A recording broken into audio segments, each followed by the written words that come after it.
the bedroom and reads the book to him, trying to make him take a nap, but he is the one that falls asleep instead. Bink looks through the book on his own and notices there are birds outside the window just like the ones in the story, so he crawls out and uses the fire escape to climb to the roof after the birds.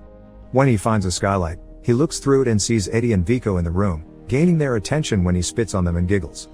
The criminals panic and go after him, only to find him crawling on a wooden board to reach the other roof where the bird has flown to.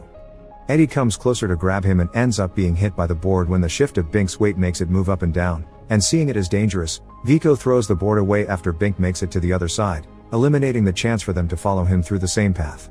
The trio decides that the roofs are close enough to each other to jump. Norby and Vico manage to cross over, but Eddie is still dizzy and falls on an alley dumpster. Meanwhile, Bink makes his way inside the building, reaching an apartment and managing to leave it when the owner opens the door to the mailman. They're too busy talking to each other to notice him crawling around their feet until he reaches the elevator, which he rides to the ground floor before finally leaving the building. Norby and Vico rescue Eddie out of the trash can just in time to see Bink get on a crowded blue bus because it matches the one in the book, so they hurry to get into their van and follow him around town. The bus driver notices them and drives away from them, losing them for a couple of blocks until the trio manages to find a way back into the main street, stopping the van right in front of the bus when it stops to let a big lady out, who carries a bag where Bink has crawled into. Norby talks to the driver and asks about the baby, but the driver just takes off. While he calls the main office to see if there are any reports of a missing baby, the trio sees the big lady walk behind their van and notice Bink comfortably sitting in her bag.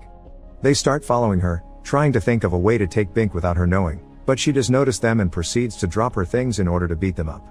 Scared of her strength, the criminals run away while Bink takes the chance to crawl out of the bag and enter a department store.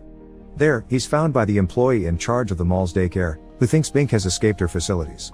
She takes him with her and leaves him with the other kids after changing his diaper, but Bink escapes